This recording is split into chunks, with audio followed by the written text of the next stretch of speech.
Union College acquired the Kelly Center in 2011, and since then, Union has tried to capitalize on its location so close to the Adirondacks by getting students and faculty to use both the resources here at the Kelly Center and in the Adirondacks. So in 2019, thanks to a grant from the Andrew W. Mellon Foundation, we were able to launch, finally, the mini-term. We went to the Adirondacks with 11 students and 6 faculty and staff. We spent the first 3 days here at the Kelly Center getting oriented and starting some projects. Then we traveled to the High Peaks area and did a 4-night camping trip and hiking some of the high peaks. Then we moved to a great camp in Newcomb, New York. And from there we studied a lot of, well, we had a lot of fun, but we also studied issues in the Adirondacks that represent global issues, global challenges about how we use our land, how people get along with each other. We had some great food and some great conversations with people who are really interested in these issues that are facing the Adirondacks and the world. The real joy also was being able to collaborate with a group of colleagues from diverse disciplines, from history to geology to English and art history and economics, to put together what I thought was a really compelling set of courses. And I think the resource here of the Kelly Center and the Adirondack Research Library was incredibly valuable for being able to facilitate that, both in terms of the just incredible space here, but also the kinds of resources that were available to us.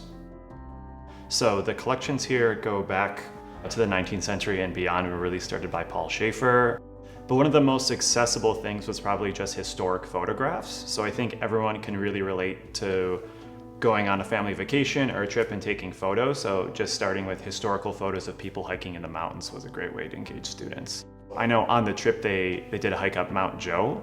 And so we found pictures from the Kay Flickinger Dockstader papers of her and her friends on top of Mount Joe. So things like that were incorporated widely in the student projects.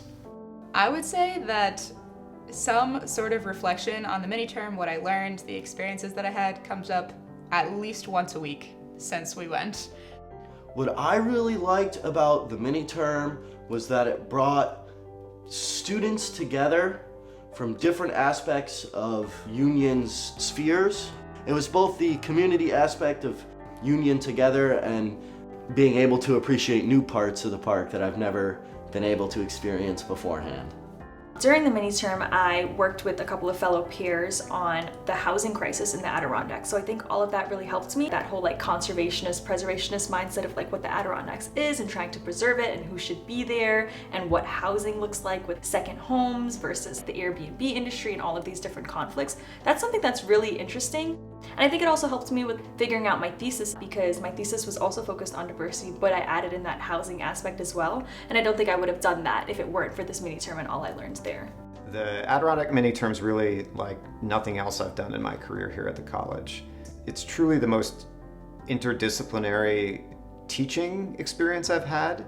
Much more fluid, less structured, a lot of chance to just kind of innovate and experiment. So that's been really wonderful. So one of the really great things about this mini-term is that it involved a bunch of different faculty members with different perspectives and area of expertise. And so while I might be able to tell students about the rocks that they were seeing, one thing that was really neat this time is that we had Professor Lorraine Cox, who's a visual artist, share her expertise with the students. It was just sort of a different way or a different side of the brain that the students could use and appreciate both nature from an ecologic or a scientific point of view as well as from an artistic point of view. We did 2 projects. We did nature-based studies and watercolors. It was a great chance for students to sort of slow down and do some close looking. We also worked with birch bark frames. And just seeing when students get into what we call the flow state, when they begin to kind of let themselves really enjoy working at the materials and then applying that and doing watercolor sketches of plants, of leaves, of sunsets, and the students really enjoyed it. I think there's nothing better than sort of having that hands-on immersive learning. So the mini-term was made possible with support from the Andrew W. Mellon Foundation, and without that support, I don't think we could have assembled the faculty team that we did and get them properly prepared to run the mini-term. As I said, the college had been trying to get something like this going since 2011 when we acquired the Kelly Adirondack Center, but we didn't quite have the resources to make it happen. So now that it's happened twice, with Mellon's support, we look forward to continuing it into the future.